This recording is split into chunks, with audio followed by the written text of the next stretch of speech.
Brown Girl Reacts again. This is R. This is K.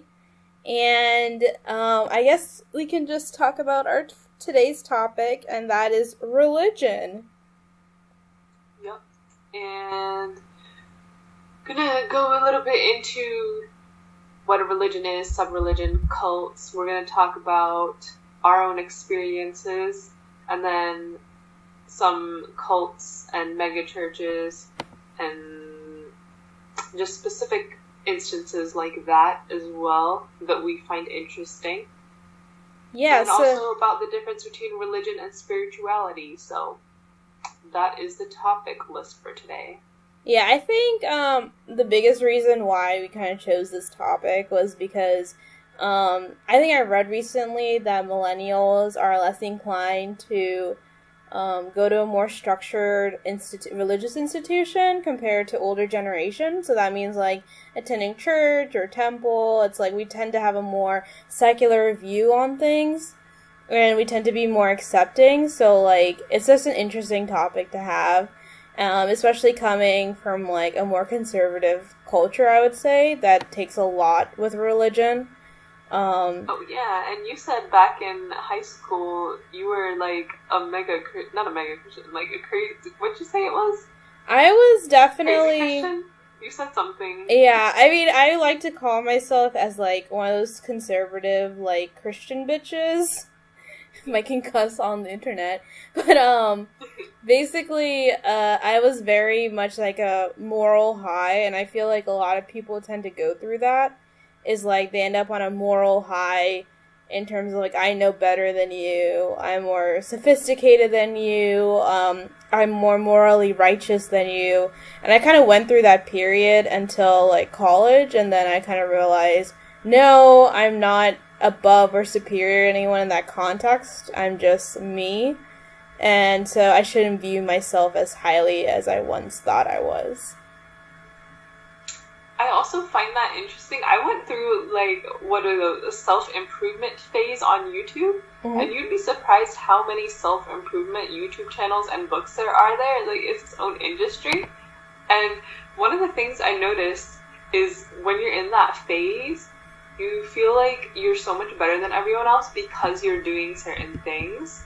Like a lot of the self-improvement YouTubers and books are saying if you're not growing every single day, you're shrinking or something like that. And so they're always like, oh, I get up at 4 or 5 a.m. every day, and I feel so good about myself because I'm up first thing in the morning, and no one else, by the time it's 7 a.m., I've gotten so much done, and no, everyone else has just been asleep.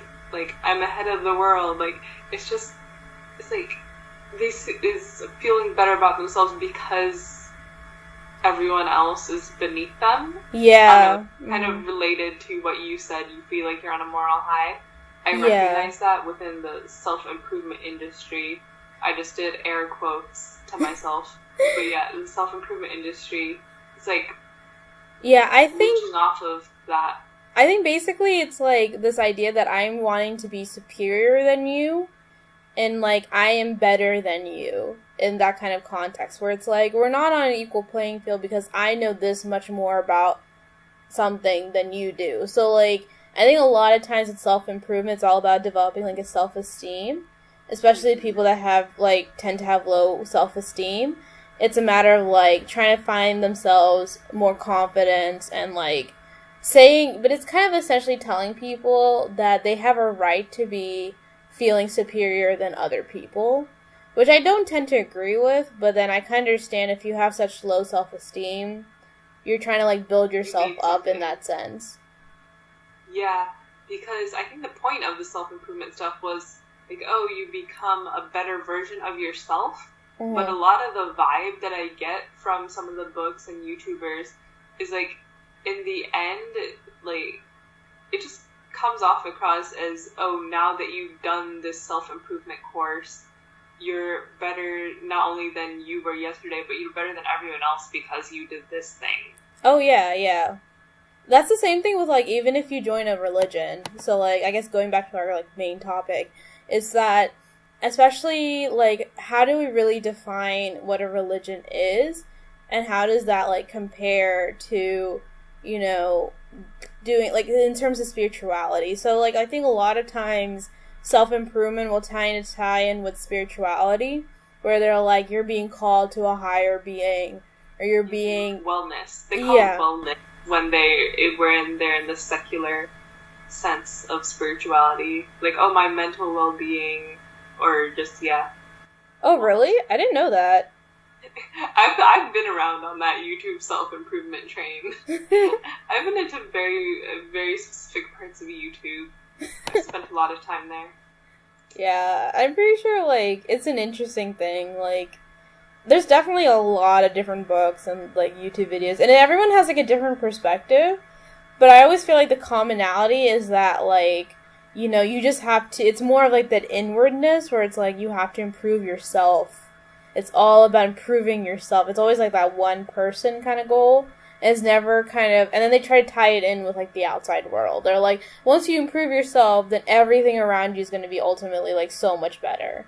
Mm-hmm. And I guess that ties into religion, in a way that there's these kind of more structured rules that you would want to follow as a group that should improve your life or make your life better. Mm-hmm. I mean, I don't think anyone joins a religion to make their life worse, but it can, I guess, if it's too strict or if you're too hard on yourself and other people. Yeah, I mean, I totally agree with that. It's just, I think also you have to look at the history of religion, and I think a lot of times there's this, idea of, like, okay, what is the difference between, like, a major religion and a sub-major religion? Or, like, different sects of a particular religion. So, like, Christianity has different branches of Christianity, right? And it's all based on, like, one similar, like, it's one book, and then they have, like, different interpretations of the same book. So it's, like, the Bible, basically. And it's more of, like, how do all these interpretations, you know, they all tend to say the same thing, but in each way, they're also very different, and then they also attract different types of followers as well. And, like, so it's kind of like, how do you really, like, how does that even play into, like, organized religion, you know? Yeah, so what I think is interesting is that you can go from a book, which most religions, they have their sacred text or something of the sort, mm-hmm. and then you go to the practical use of the book. So you go from what's on paper, and then people are going to interpret it however they want, and then they're going to act based on the same book, but in different ways. Yeah, it's just super interesting, especially, like, with old religions like Christianity and even, like, Hinduism. There's also commonalities of, like, certain things within the scripts or, like, within the sacred texts. So, like, the idea of a massive flood, that's actually a common factor in a lot of sacred texts, is that apparently this major flood happened and it washed the earth. You know?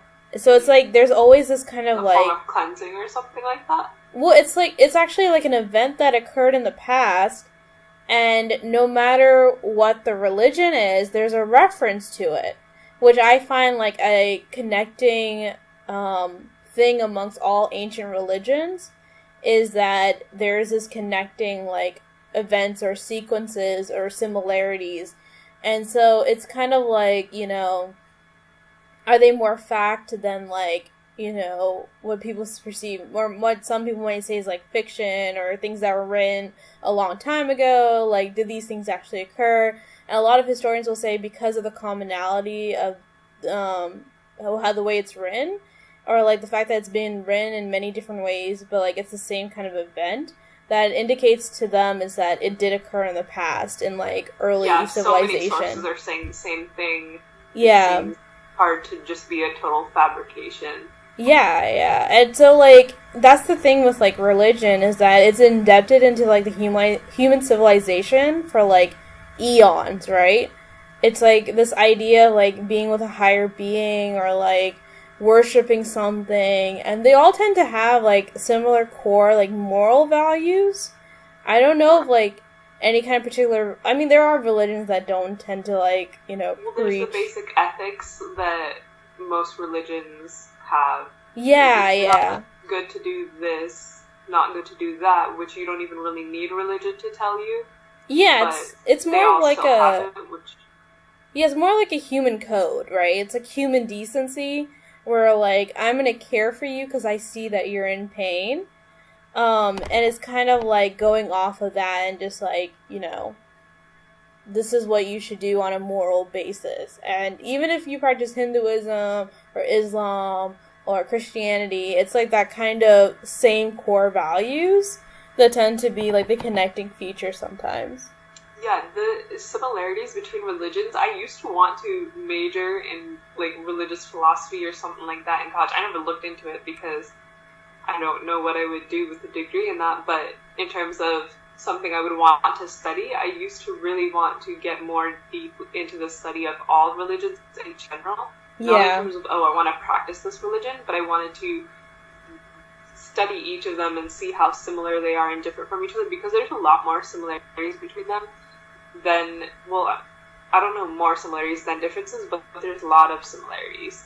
And one of the similarities that I think I found out about this years ago, is that Christianity actually did believe in, I believe it was reincarnation. I think they believed in reincarnation before, but then it was one pope or one priest. I don't know which one it was. I'm not that good with Christianity stuff, but one Christian leader didn't like that, and so he removed it from, I don't know how he removed it from everywhere, but he removed it, apparently, and so it just stopped getting taught. Yeah.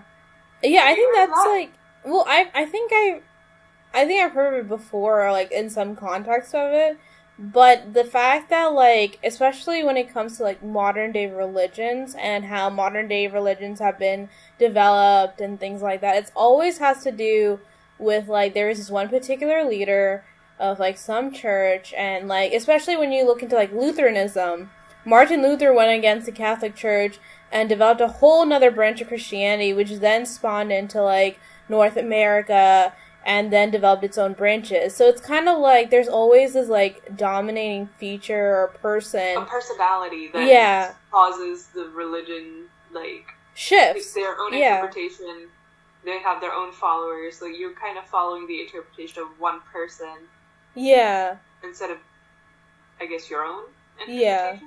No, like, I would say, like, okay, and that kind of goes into, like, I think we were going to go into, like, cults, and it's, like, having, like, this dominating personality. Like, how do you distinguish, like, a dominating personality of, like, you know, how does that relate into, like, an actual religion versus, like, a cult leader? And I think there's, like, an interesting TED, like, piece, like, it's a TED animation video on YouTube where it's, like, how to join a cult or something, or why do people join cults, and it's kind of like this idea that they're seeking for something or a sense of belonging, and they get feed into, like, some of the stuff that someone says, like, a very charismatic leader will say, and then that's how they get roped into doing things, and then it's kind of like the brainwashing and all of that. And it's an interesting little, like, animation video that kind of, like, dumbs down what cult leaders do, but it's a lot of, like, you know, it kind of makes you think, like, especially with, like, other big religions that we tend to idolize, or, like, is very popular nowadays, especially, like, I would say, like, certain, you know, I guess in Hinduism, there's, like, definitely, like, gurus, right? Or swamis that are really popular. So it's like, how do people, like, tend to follow these people, right? Like, what is it that's so domineering to them, yet they're not, you know, referred to in the, because there's always such a bad connotation with cult leaders. Yeah. But they don't have that connotation. I think the thing is, because people that follow those gurus, I don't think that's a huge part of their identity. Like, the individual that follows that guru, like, oh, I have a guru, but, like, this is not my entire personality, versus when you're in a cult, that becomes, like, the sole purpose of your life. Yeah. Your life is 100% dedicated to that. Versus with gurus, I think, at least the reason it's not that same connotation is because the people aren't following that guru, and that's not 100% of their life. It's not all consuming, but he is someone they follow.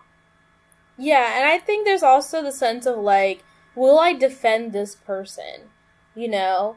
It's kind of like, they're such a big charismatic personality. I really, like, link myself to whatever they're saying, you know? I really follow what they're preaching kind of deal. But it's also, like, at what point can I distinguish this person being, like, a religious leader to being, like, you know, like a god sense, you know? Like, exactly. That's what where's the line? And for some people, I feel like, oh, if you're following that person at all, that's too much. You should think for yourself. Why even listen to someone else's rules about a certain thing in the book? Yeah. In the religion. Versus on the scale of you follow every single thing they say to the T because they said it, and you don't question anything. You just follow them because they're the ones that have the authority in your eyes.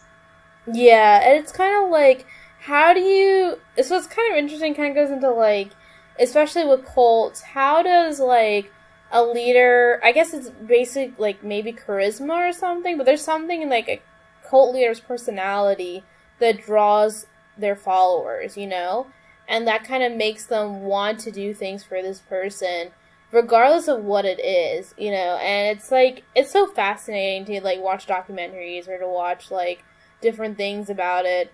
And also the fact that, like, certain things that we tend to think is kind of normalized, do they have the connotations of being, like, a cult?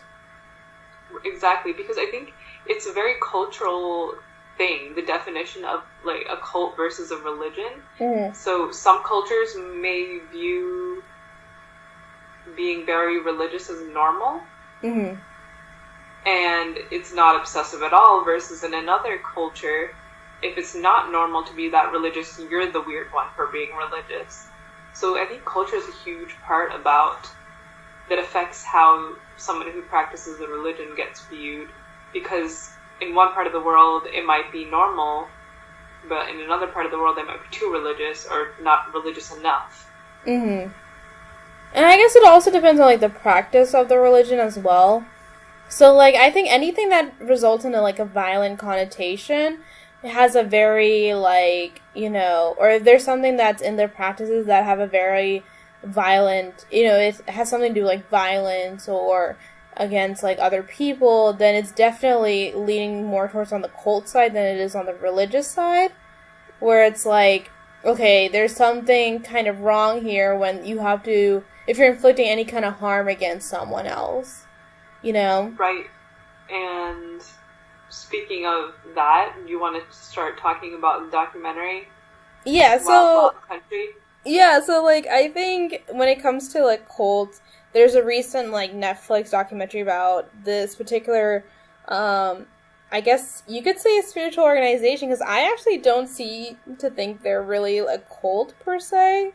For some reason, I think this documentary just made me think of this, like, particular group as more of, like, a religion than it actually is a cult, because I guess maybe it's just the way that this documentary is presented. But anyway, the backstory is that there's this guru in India named Bhagwan, or Osho as he's later known, and he develops a very strong following in India, and he's attracted a lot of, like, Westerners, especially during the 1960s, 1970s, when a lot of Westerners are trying to, like, learn more about Eastern religions and Eastern philosophies.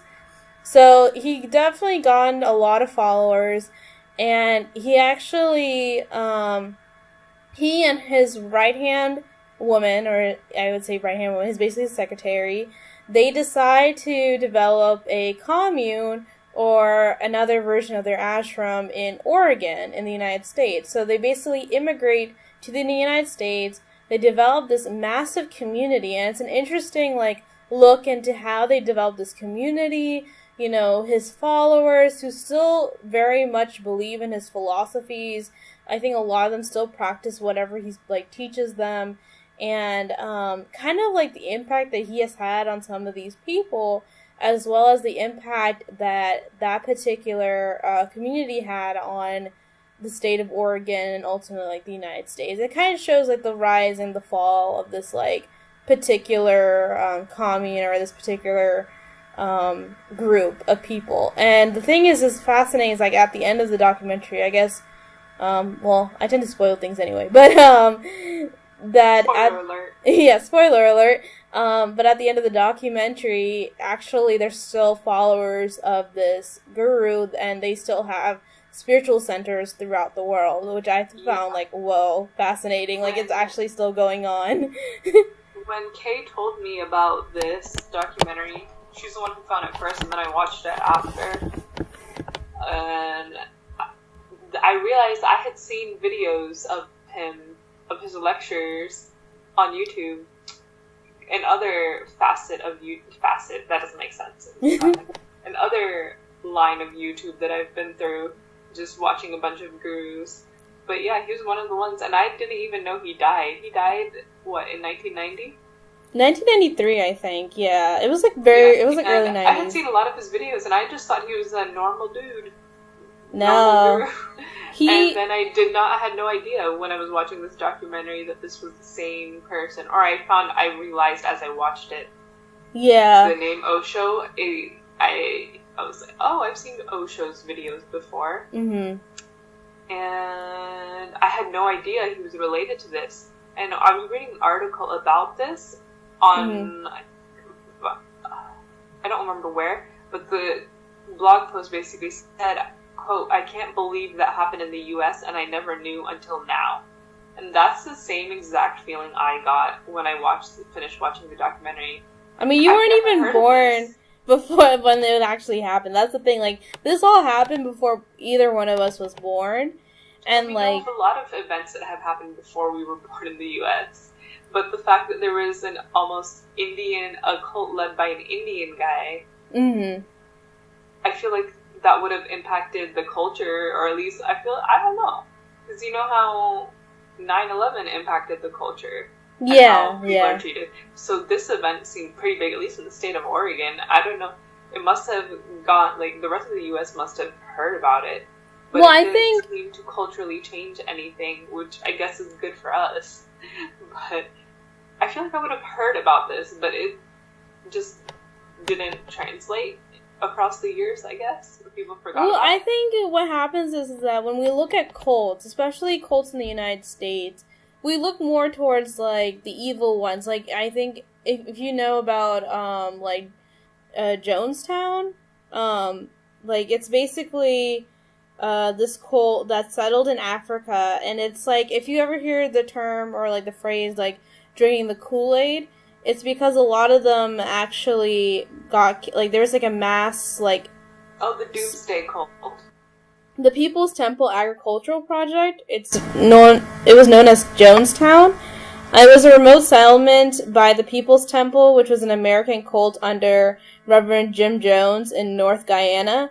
And it's basically an incident where it was, like, the largest mass suicide in, I guess, like, American history, world history in a sense.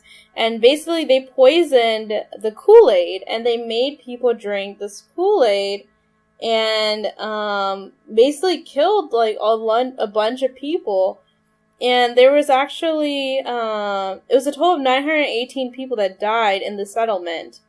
And at a nearby airstrip in Port Kaituma in Guyana's capital. So it's just like, it's just crazy to think about it. And also there was I think it was a congressman that ended up getting shot as well. This is interesting that you bring that up, that they were living in their own settlement, because that's the same as the Osho people. Yeah, yeah. Like, they built their own air flight strip or something like that, but they also built everything else, their own stores. So it seems like a lot of the cults, they like to isolate themselves. Yeah, so Jonestown was basically an isolated community in Guyana.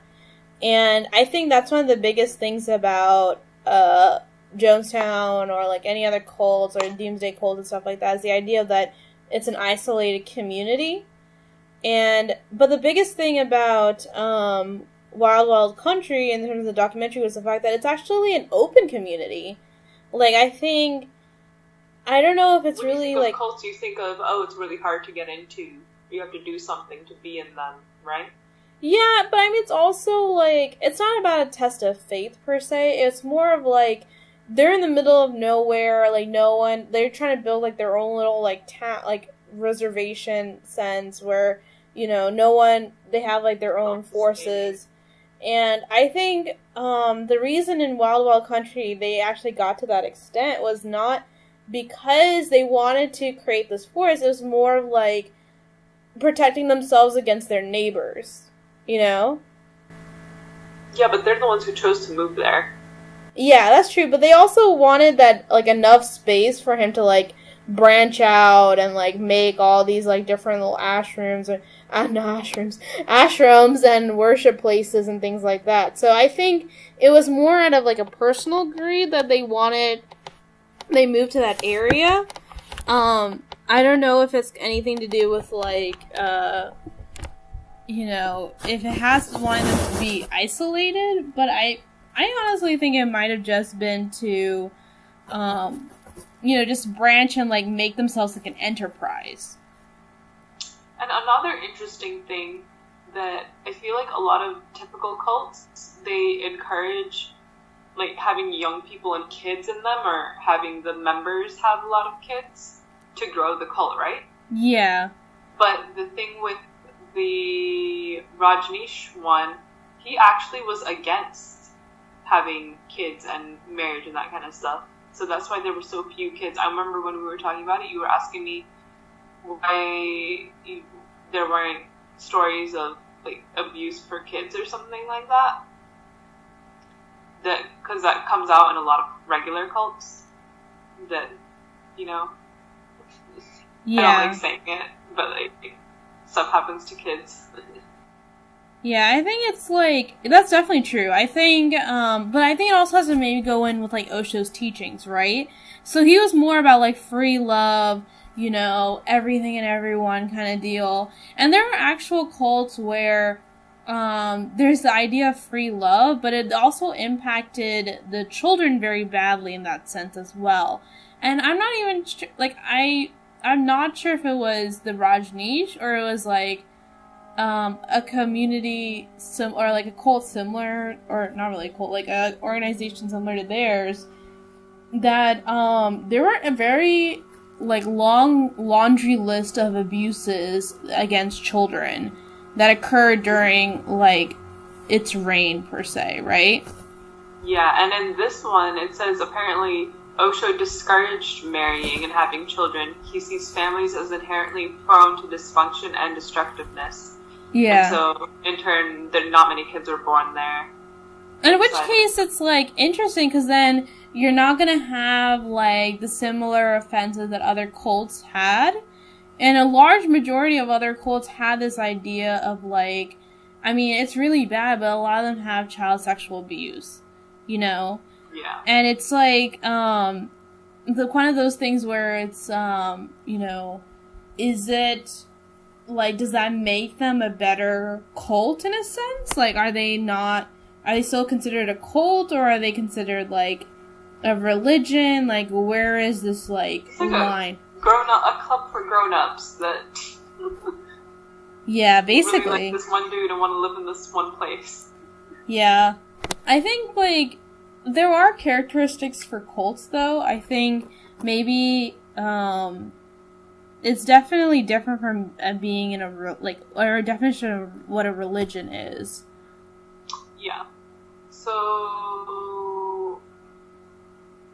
I think we've talked enough about cults. There's also, this isn't directly related to cults, but I wanted to bring up mega churches. Mm-hmm. You said you had an experience with that. I thought I brought it up because I used to watch some Joel Osteen on TV when he would come up. And he's really charismatic. and he's fun to watch, or it feels good when you watch him, and so not surprised he has a lot of followers, and that, well, this is after his little scandal with the whatever happened, but yeah, I think like popular, right? Yeah, he's still very popular. I think that's where we kind of see how some organized religion accepts these kind of charismatic leaders. And you can see that with the megachurches. The megachurches are centralized around one prominent religious figure, right? Yeah, but it's not a cult. It's not a cult because I think the main difference is the fact that they want to have mass appeal, right? Cults tend to they want to draw in more members per se, but they also want to be restrictive in their environment. Most megachurches, though, are like marketing campaigns. It's almost a mixture between business and religion. Yeah. Because it's so much. Yeah, definitely. So it's and appeal to as many people as possible. Yeah, because they're ultimately trying to sell, like, you know, their own books, their own radio shows, their own, like, DVDs, VCRs, like, it's, like, all kinds of different types of, like, merchandise that ultimately, like, they're just making a profit out of it. A what? Pretty much like a pop star. Yeah, definitely, like, the pop star of religion. Very much so. Like, in a way, you could say there's fangirls for pop stars. Like, they literally idolize celebrities as if they were a god, and that's not even an exaggeration. There's actually a preacher that's really close to a lot of celebrities, and he was interviewed once where he was like, people were talking about how, you know, him being so materialistic in a sense, but preaching the gospel and preaching Christianity to these celebrities, does that devalue his preaching? Because he tends to go on, like, private jets, eat fancy, you know, do all kinds of stuff, wear, like, really fancy wristwatches, that kind of deal. Like, is he still considered, like, a wholesome Christian preacher if he's preaching about materialistic or if he's portraying materialistic, like, characteristics that aren't aligned with, like... what he preaches. It's what? What was this again? I don't remember his name, but he is definitely, like, really close to, like, Justin Bieber, like, Jay-Z, Drake. Like, he knows a lot of, like, really popular celebrities. So what does he do? Does he preach to them? So he is kind of like a personal counselor in a way. But he has his own, like, church, and he has his own, like, teachings and preachers and sermons, things like that. But the main thing is the fact that he's kind of like your modern-day preacher, if that makes any sense, where it's like he, you know, wears the cool watches, looks so hip, you know, and it's kind of like, is he conforming Christianity to, like, what a celebrity's view is? He's definitely like a really popular preacher, and it's one of those things where, you know, how he gets a lot of flack for bringing these ideals that are more, like, secular into something that's a little bit more sacred, which is kind of Christianity. It really does go down to, like, what exactly is the definition of being a spiritual person versus a religious person. So, like, I guess that goes into our next thing about, like, what is, like, religion versus spirituality, and how does that, like, impact, you know, especially, like, the millennial journey. So I feel like a lot of millennials, like I said earlier before, they don't tend to akin themselves to any kind of institution in terms of religion. They tend to be more secular in their thinking. And so, in that regard, it's kind of like, okay, are they becoming more inclined with their spirituality than they are in their religious views? Yeah, and according to Google, spirituality is the quality of being concerned with the human spirit or soul as opposed to material or physical things. So, and then I find this Venn diagram that has spirituality and religion, and then the middle in between, obviously. So it says spirituality is where do I find meaning, how do I feel connected, how should I live, and then on the religion side it's saying what practices, rites, or rituals should I follow, what is right and wrong, what is true and false. And for both of them, it says belief, comfort, reflection, ethics, and awe. So, okay. There's also this I'm spiritual, but I'm not religious vibe that a lot of people have these days. Yeah. I mean, I can definitely see it. Like, I think the idea of organized religion or any kind of, like, institutionalized religion is I think these are very old institutions, and in the new age, it's kind of really hard to attract people to it. So, like, I know especially, so I went to a mega church per se, and it was an interesting experience because the preacher was not physically there. He was actually, like, live streaming from another church. So it's kind of this thing where, like, technology meets religion, and the way he's preaching is, like, he was a Christian preacher, and so he's very much, like, talking about the gospel, talking about, things that we could improve in our daily lives, and it was really right before Easter, so he's talking about the importance of Easter, and, like, the symbolism behind some of the miracles that Christ did during his time on earth.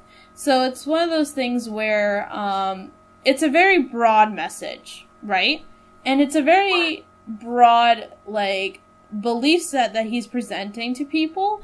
And people there were, like, wearing casual clothes, they're drinking coffee, they're, like, with their families, the kids might be in the Sunday school, but the parents and the grandparents are all there. And it's very much like, they started off the service with, like, a few songs.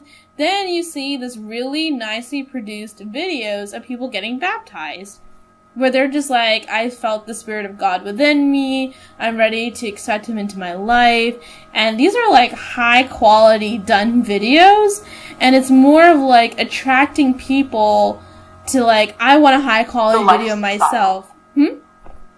Attracting people to the lifestyle, almost. Yeah, definitely, like, a huge, like, PR for baptism, which is very interesting. And, and instead of having, like, a live speaker there, like, a live preacher, they're live streaming him from another church that's, like, on the other side of town, and there's, like, another church on the, north side of town. So this was more towards, like, so this particular church, or, I guess, part of this particular church, or one set of congregants, they were in one part of Gwinnett County, and he has, like, 3 other churches, and only one of those churches does he actually preach in. So, yeah. I wanted to mention that you were talking about marketing, or how it's very PR-like. It's interesting that we notice that now, but throughout the history of civilization and whatnot, the religions always were hoping to spread. Like, there was always a conscious effort to grow the number of followers. Yeah. Now we recognize it.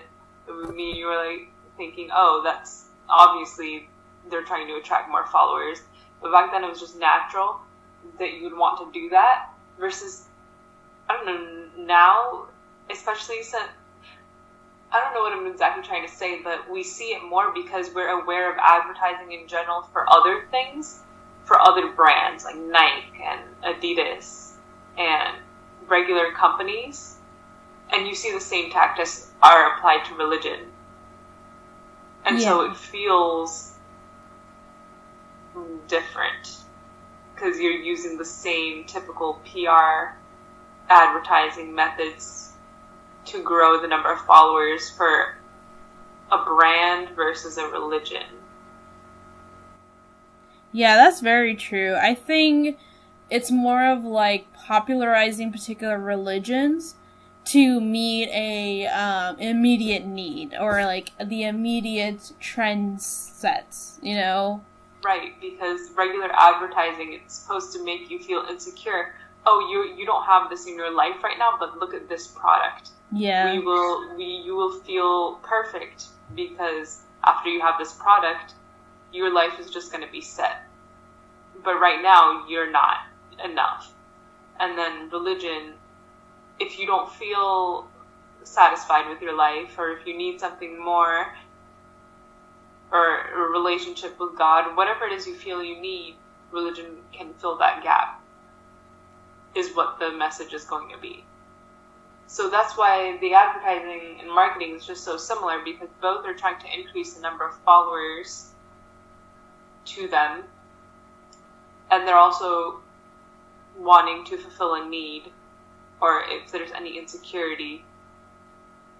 Yeah, I think definitely that's very true. I think it's more of like you know, they're just supposed to increase their mass appeal, and from there it's more of like, okay, this is now becoming a business, not a religious institution in a traditional sense, and that's kind of interesting. Yeah, so it's kind of interesting because, like, when you look at very strong, like, traditional institutions such as the Catholic Church, so the Catholic Church is one of the biggest formalized, like, institutions religious institutions in the world. Like, there are billions of believers, and, you know, it's the same, like, kind of practice of going to Mass every Sunday, you know. There's all these different things that akin to being, like, a Catholic.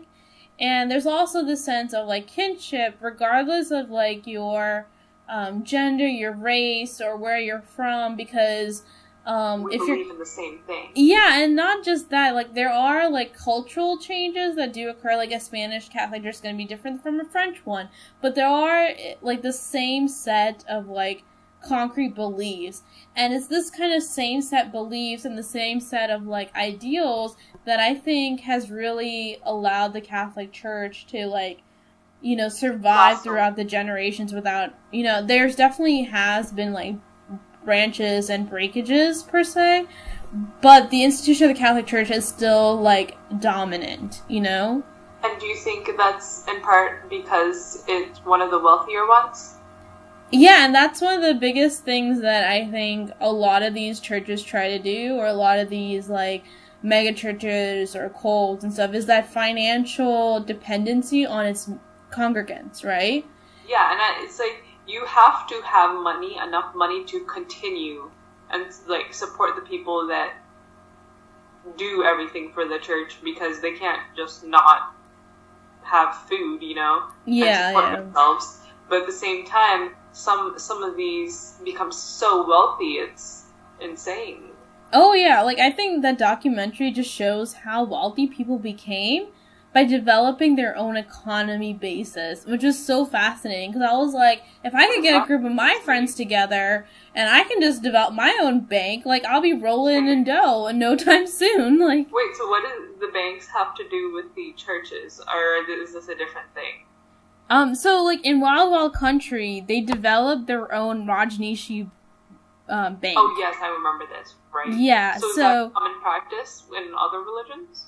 Well, that's what's interesting, is that yes and no, per se, because they can have, you know, like, state-developed, like, financial institutions, and some of those states could be, you know, a theocracy, so, like, Saudi Arabia, or a lot of Middle Eastern cultures where Islam is, like, part of the, like, governing, you know, government, per se. It's also akin to, like, their financial institutions in some sense. But it's more of, like, you know, they develop their entire community in all facets of the sense community or, like, town or whatever. And it's kind of like where they were still considered, like, a religion. And so it's fascinating how much, like, I think it was just so interesting to, like, watch that documentary. Like, it just changed my eyes about, yeah, like, how cults work, or, like, what is considered a cult, what is considered a religion, all kinds of things. Like, I was like, dang, like, I was so impressed. Yeah, but that one, for Wild Wild Country, it didn't seem as much of a cult as compared to the other documentaries I've seen. Where it's, oh, that's definitely a cult. Look at that crazy cult. Yeah. When it, at the end of when you're done watching, you feel like the people must have been brainwashed, or that's what they say, that they felt they had been brainwashed. And for this one, it didn't seem so as much. Like, I don't think people came out and said anything, or maybe a couple did, I'm not sure, I don't remember, but if they did, it wasn't to the same extent as a typical, stereotypical cult. Definitely. I think it's like, you know, it kind of it makes you think so much about, like, institutionalized religion versus, you know, what exactly can be considered a religion versus a cult versus a group of people that tend to have similar beliefs. You know, kind of, it makes you question a lot of different things just because of how successful they were and the appeal that they had, and how, like, even though they did all this crazy stuff about poisoning people and, like, you know, running over governments and using the United States law against, you know, the United States, it's like, it's just a fascinating look into how religion, and especially, like, organized religion, can have an impact on people's lives. And I think, especially, like, as millennials, we tend to, I think it's interesting because it's kind of like, do we tend to go towards our parents' views or do we not? And I think it really depends on a cultural basis if that occurs. So, like, I know personally, like, I do a lot of things with my own church and the church that my parents belong to, but it's also where I don't agree with some of the stuff that they do, right? Yeah, you've talked a lot about how you disagree with a lot of the things that some of the uncles and aunties say there. But at the same time, you're very active in it.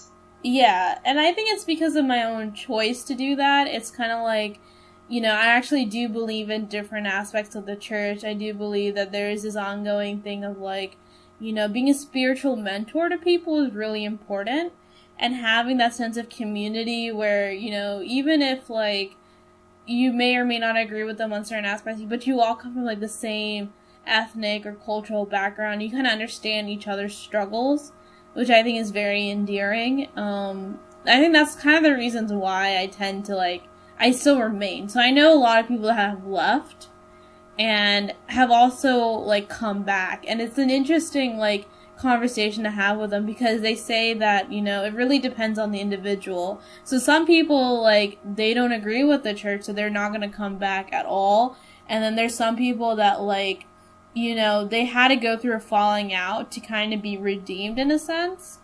And those are the stories that, like, just make the most interesting conversations.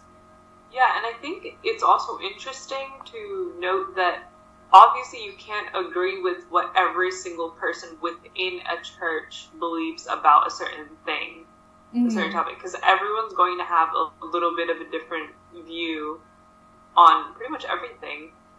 But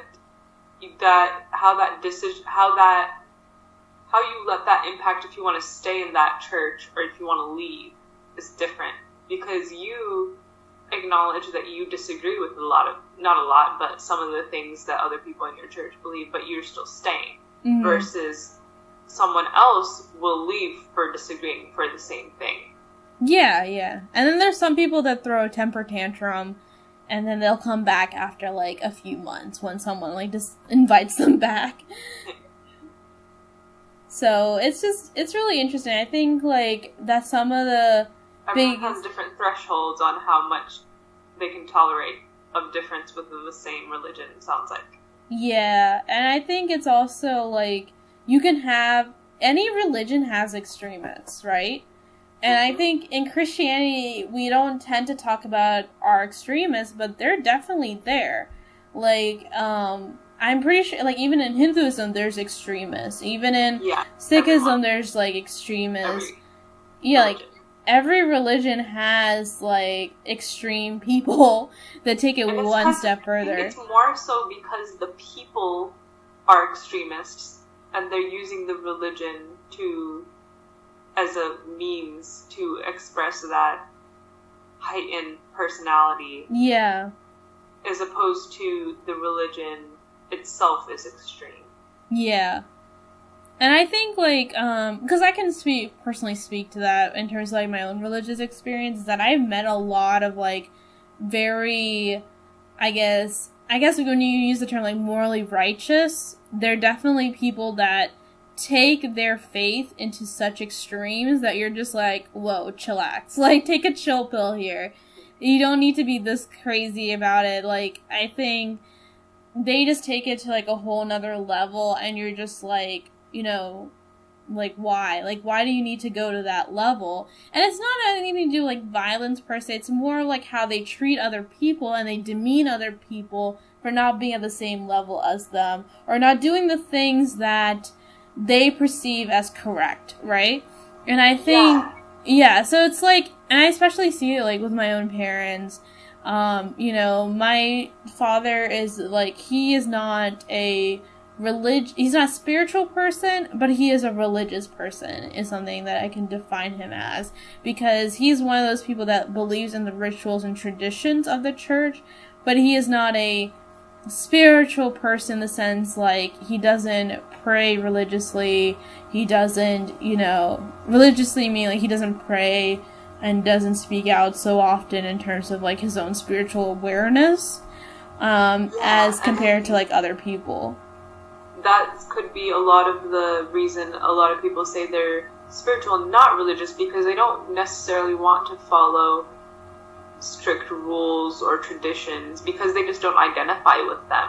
Especially if you haven't grown up with them, those don't mean anything to you. Yeah. Versus the spirituality, you don't have to have grown up spiritual, but because there's just fewer constraints on you, and it allows more for you to think on your own, versus if you like the rituals and traditions and you feel comfortable with that, then that's a good way to express your spirituality, versus if you don't relate to that, it kind of just seems, it doesn't make sense to you, so it doesn't serve you in the same way.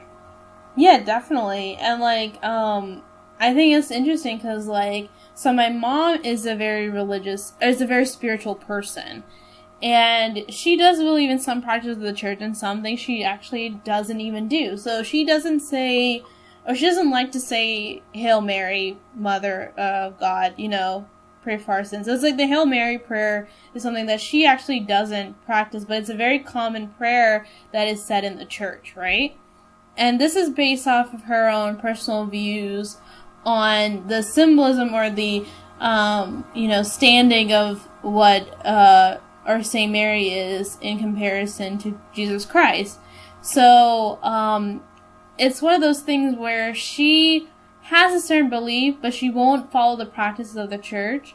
Whereas my dad will say Hail Mary, like, as much as times as they need him to say it, you know? And to him, it's just, like, out of habit, or out of routine. And I think it's interesting because, like, especially with my mom, she tends to have these deep religious conversations with her, like, family, with me, you know, with other people. She thinks about it a lot. It's a big part of her life, and so everything that she does with it is a conscious decision on if she wants to do it based on that church's view or not. Yeah, and I think, like, it's also interesting because, like, it's usually the extremist people that do get easily swayed, right? And I think it's like when they meet something that meets all their needs, they get easily swayed by it, and at which point, you know, they go to the extremes to, like, protect it. If that makes any sense. Like, I think... Because it's who you are as a person at that point, because it's part of your identity now. Yeah. So, you like... have to defend it. So my mom's family was involved with a religious group in India, and it's a religious Christian group. And my mom was a part of it ever since she was 4 years old. And the thing is that it's under the teachings of this particular minister, right? And my grandfather and this particular minister were very, like, close. And my grandfather was actually, like, a leader in this kind of, like, church, per se. And, he did a lot of, like, prayer groups and stuff like that. And then recently, the group turned on my grandfather. And it was, like, an interesting, like, you know, thing that happened because, you know, my grandfather never expected it. My mom didn't expect it. Her siblings didn't expect that to happen. But they basically kind of, like, shunned him from the group, or, like, from this, and a large part of it is because this group got bigger and bigger and bigger, and other people came in, and they tried to start monetizing this particular group. It is no more like a spiritual basis on which this group was found. It's now more on a... More money, more problems. More, yeah, basically. And so it was such a thing, because, like, now my mom and her siblings are going through this phase where they're kind of getting, like, de-brainwashed. You know? They're getting, like, de-brainwashed from, like, all of this stuff that was being said. And they're kind of, like, their eyes are kind of open to the world. Where they kind of realize that this particular group is not, like, the end-all, be-all, you know? That's exactly the phrase I was thinking in my head. End-all, be-all. Yeah, so it's, like... It's definitely, like, so interesting to see, because, like, you know, she gets really defensive about it, because she says, like, I never wanted to join, you know, I was forced to do it, and I'm like, Mom, you're almost, like, 50 years old, and, like, you had your whole life to rebel, and you just decided kind of, like, not to do that, so... What's so interesting is that you said their eyes were open. I feel like religion, a lot of times, or spirituality or religion, I don't know, it has the ability to both open your eyes and also close them. Yeah. Isn't that interesting? That's like... It's both. Yeah. So, I mean, I think it's just one of those things where, like, I think us personally, we just have to find our own path. And, you know, like, paths change. Like, path is not going to be straightforward. You're going to have twists and turns and hills and valleys to go through, basically. And I think it's just really important that, like, people, you know, develop their own sense of beliefs and values. And, you know, if that akin to any kind of, like, particular institutionalized religion, then go for it, I would say. But, like... Yeah, keep going. Oh, yeah, I was just gonna say, just don't... I would say, like, the biggest advice to give to people is, like, don't let it, like, demean your human decency. Like, be a decent human being. Common sense. Yeah, like, have that common sense of, like, you know, I'm not gonna hurt this person. You know, maybe my words are harsh, but, like, you know, I'm just not gonna, you know, do it to harm another person. You know, I'm just doing it for myself. But it's also, like, you just have to be careful, because, like, there are people out there that don't have the best intentions when it comes to, like, religion or spirituality. And so, yeah. So, with how we should, like, a lot of us grow up following what our parents follow, which is pretty natural, and that it does end up shaping our worldview, I wanted to mention, for me, like, you remember how at the beginning of the episode I was talking about studying the major world religions. Yeah. Connecting them. The reason I was so interested in that was, in part, I could say, because my parents, they're both Hindus, so a lot of the gurus that we went to were very open-minded about there being more than one way to worship, and how there's many paths, and there's not one specific right one. And a lot of the gurus that we went to, or that we heard lectures of, were always saying you should question everything. Like, that's what a guru is there for, to answer your questions. And that you can also, one day, you'll be able to answer them yourselves. There's some you can answer yourselves, and some you won't be able to answer yourselves, and that's just the point of life, is to eventually be able to get those answers and have that connection. Yeah, definitely. Yeah, and then in the sense that from a young age, I was always told, just question everything, and that there's not one right or wrong religion, is what made me look into other religions. So I can't say that I've read the Bible or know everything about it, but I do know, like, I have listened to Christian preachers on the TV and read some books. But, I mean, I don't follow it as a typical Christian follower would, but I have looked into it. And I like to use parts that help me, just some motivational stuff, some other stuff. And I just think it's really nice that I was able to do that versus being too restricted to just following Hindu practices. Yeah. I don't know. I think for me it turned out nice. I like the fact that I was able to learn more about other views. Yeah, I think it's, like, the biggest thing is just being able to be broad-minded and realize there's, like, other ways and other beliefs out there that that fits better with you as a person. And, like, I think that's a great education that, like, your parents gave you, or they allowed you to have, was, like, being able to explore beyond what they know, And I wish, like, my parents did that rather than, like, drilling Christian ideals into my head.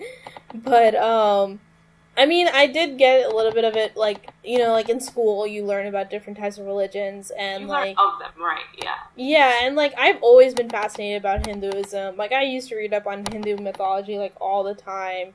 And, like, I just found it, like, so fascinating that, like, this idea, like, even though, it's, like, there's so many gods, there's actually kind of, like, one higher being. That's just, like, an interesting, concept, or kind of, like, I guess, a feature of, I don't know if I want to say feature, but, like, a belief of Hinduism. With a feature. Yeah. But yeah, it's definitely, like, an interesting, like, and a commonality with Christianity is the fact that it is really just, like, one higher being, Yeah, we have the Holy Trinity. Yeah. That's related to that. Yeah, and, like, it also, like, even, like, the Mahabharata or the Ramayana or those stories have their own, like, morals and, like, lessons to it. And, people say, like, oh, these are just, like, stories or mythology or whatever. But there's a reason why, they're being taught. And it's not out of, like, a reverence for any particular god. It's more about, like, the lessons that they're portraying. Which I think is something that's so similar to, like, the Old Testament, where you have, like, these kings or some queens, but, basically the chronologically, like, the story of the Jewish people, or, like, the Jewish tribes or the nations of Israel, it's kind of like looking at what they've been through and understanding, like, what is the things that they were taught, especially when it comes to, like, the Ten Commandments, these stories that are, like, biblical stories, and how, like, even they also portray similar lessons to, like, Hindu stories, or, I guess, like, other types of religious stories. Yeah, because I think the point of the stories is that there's a purpose, and they're trying to tell the listener, I guess, back then when they were told through word of mouth and eventually got written down, is they want you to be a certain way, have a certain behavior, be a certain type of person that does this instead of this. And there's only a finite number of stories and scenarios that can happen realistically to display that same message. Yeah. And so that's why there's overlap in stories. And yeah. Definitely. I think, yeah, so it's, like, it's so interesting because it's, like, that kind of bridges the gap between, like, even if it's, like, different religions per se, it's, like, we're all cut from the same cloth, Yeah. So it's, like, there is more commonality than there is differences, and I think, like, and I kind of wish people understood that more often. Yeah, it's whichever one you focus on. If you're trying to look for similarities, you will find so many similarities, it's unbelievable, because that's not what you think you would find. You think you'd find tons of differences, and obviously, if you're looking at only the differences, you're going to find an infinite amount of differences. But a lot of times those differences are even, like, minuscule. Like, they're not huge differences in, like, the scheme of things. I mean, I guess... Yeah, exactly. Yeah. But for the person that's trying to look for the differences, they're going to find a lot. But for the person trying to find the similarities and merge them together, or kind of find not a symphony.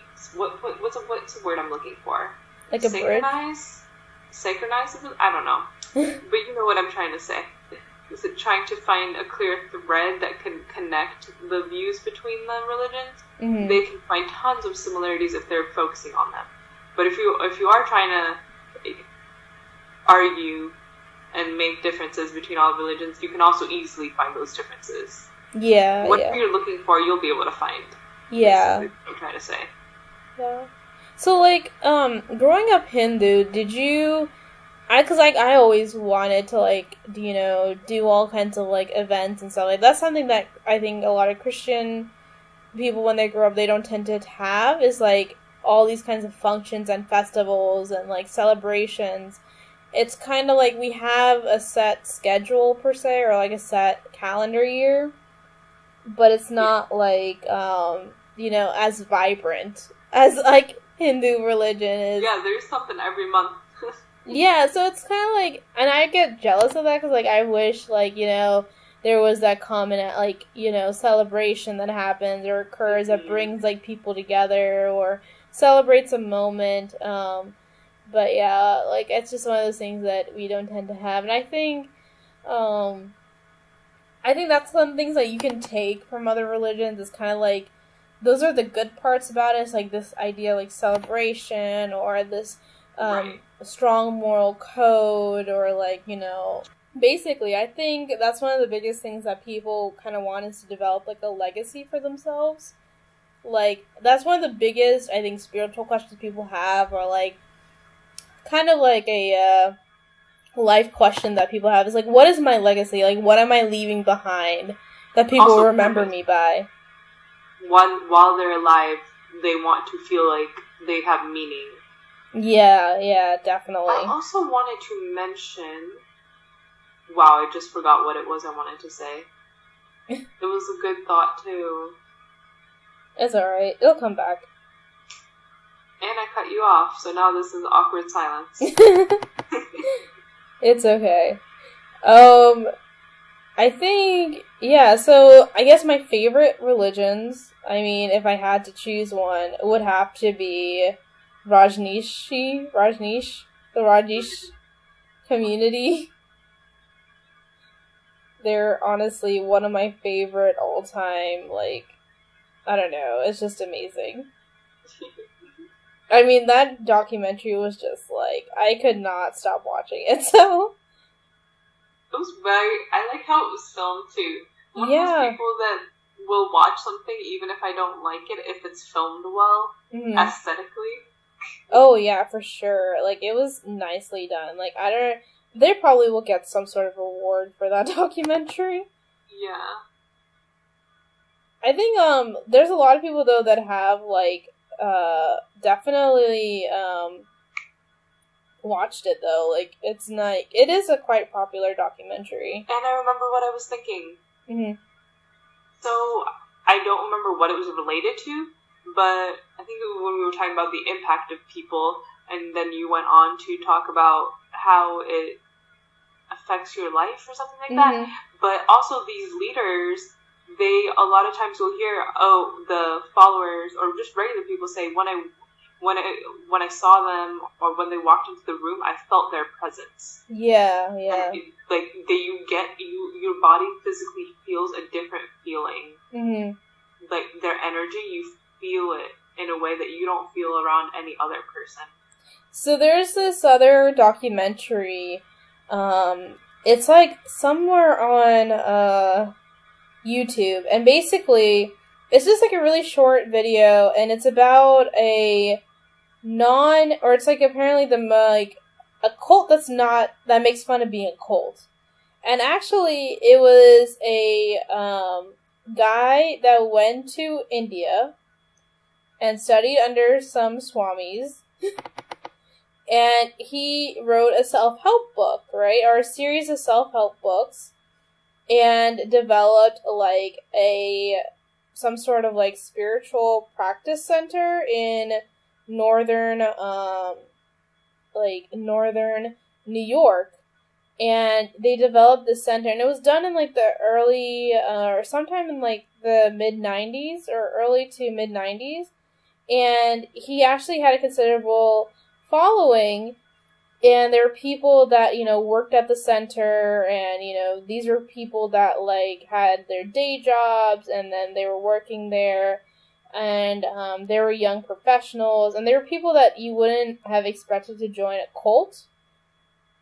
And then what happened is that he got caught on, like, tax fraud, like the leader or something, and he had to, like, basically abandon the, I guess, commune or whatever, and he's actually trying to contact old members to say apologize, because he actually feels really bad about, like, creating this cult, because people actually used to, members of the cult used to do prostrations, or they used to kind of like worship him because they thought he was like this great leader person, when actually all he really did was write a self-help book based on what a bunch of swamis in India told him.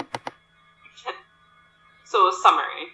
Yeah, I mean, it's not really like a summary. I think he definitely had a, really, he had a set of teachings that I think really helped people, but it was also like, you know, they didn't set out to be a cult per se, but because of the intensity of his, I guess, teachings or whatever it is, they ended up becoming one. And he was like a really popular guy. So it was just like really, it's like an interesting, like, I can like probably link it or something, but it's an interesting like little documentary. And the cult ended in 2013, so it's actually pretty recent that it ended.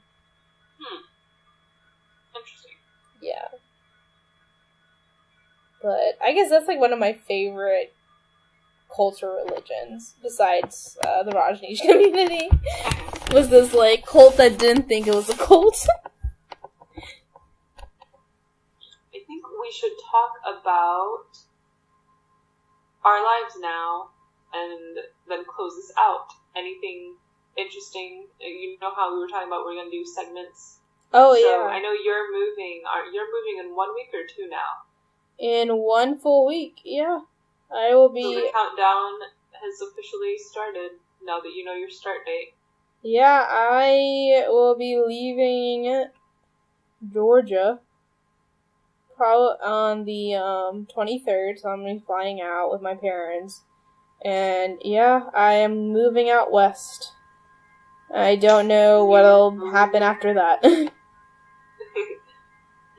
to adulting. I guess. It's gonna be really sad though, because, like, I feel like it's just, like, I mean, I did go to France, but I did, like, and studied abroad in France, but it was like, you know, I was with other people. Yeah, but college student is not real adult. We feel like we are, but we're not. That's very true. I feel like, you know, people then, like, you know, feel like college is like the end all, like everything happens in college kind of deal. And then you think when you get your first job, oh, I'm a real adult now, but then you realize when you're not, you still don't feel like an adult. No, definitely. I don't think you ever feel like an adult till like you start to grow like gray hair. And then you want your youth back. Yeah, basically. You're just like trying to find like the last remnants of youthful life. Did you play a video? Yes, I was watching, I was going to open this. It's the peanut butter and pickle bread combination. Have you seen it? No, what is that? It's basically peanut butter and jelly, but instead of jelly, you have pickles, and people are very opinionated about it. And you know how I'm always talking to M about how she likes weird food combinations? Or yeah. I don't know if you know, but on Facebook, I tag her a lot about weird food combinations. Yeah, yeah. Thing. Uh-huh. And so, yeah, this pickle and peanut butter. Are you gonna try it? Would you try it? Pickle and... I mean, I've heard of it before. I've never heard of it. Really? No. I think it's like one of those weird ones that you see on TV that people kind of like make fun of. But I heard it's like, it has that sense of like being like a nutty and like sweet in a way. I like weird food combinations. Or sour. Yeah, it's like that nutty and sour taste or something. I like spicy, sour, and so I'm gonna try this, even though people say it sounds disgusting. Do you like pickles? Apparently it was eaten during the Great Depression. Oh, that's interesting. Well, that's what people eat, I guess. Are pickles cheap? I mean, they're just like, what do you call it? Sour cucumbers? Is that what a pickle is? Oh, see, I mean, I guess they're cheap then. Yeah. I haven't bought pickles in a while, so. I just know that people tend to use them in various different things. As do people use things, food, and what was that statement? So there's like, you know, you could use pickles as like garnish, you could use it as like, you know, condiments, and like, you can put in like relish and stuff, so it's like different uses for pickles. But yeah, nothing much, just living life. Anything? Not since I haven't binge watched the newest season of Unserious Unfortunate Events on Netflix, but that's like next on my list because I used to read those books like all the time as a kid, so like I'm obsessed with like the series that they're doing now. And I just watched the documentary called The Problem with Apu, which is like basically an analysis of like how the character of Apu on The Simpsons has impacted the Indian American experience. So I feel like it's definitely something we could talk about in a later like podcast episode. Oh yeah, and you linked me that article about the H-1B or H-4B, whatever the number is. Yeah, so, for those that are into politics or into current events, Trump had recently announced, and he's basically basically his main goal in his entire administration is to undo everything that Obama did, right? And Obama actually extended work permits for spouses of H-1B permit holders. So that includes a lot of Indian women who basically came in as spouses for a bunch of like software engineers or whatever for these like tech companies. And actually they're talking about how they came as like housewives, but these are very highly educated women. And they're just because they were unable to work, they just become like super depressed. And the thing is, they don't want to leave because they prefer the American culture, which suits, like, I mean, ideally, like, I mean, if I was an Indian woman, I'd rather stay in America too. But the thing is that it's just basically talking about their experience and how the H-1B, how they're going to revoke, you know, this type of policy, and how that's going to affect these women. I guess we can end the episode, like, on this note. We don't know what we want to do our next episode on, so that's always going to be interesting. Might not even do one next week if you're moving next week, right? You'll probably be way too busy. I could probably do one next week. We could work it out. Yep. But yes, well, this is Brown Girl Reacts, and I'm Kay. And I'm R. And we'll see you next time. Bye!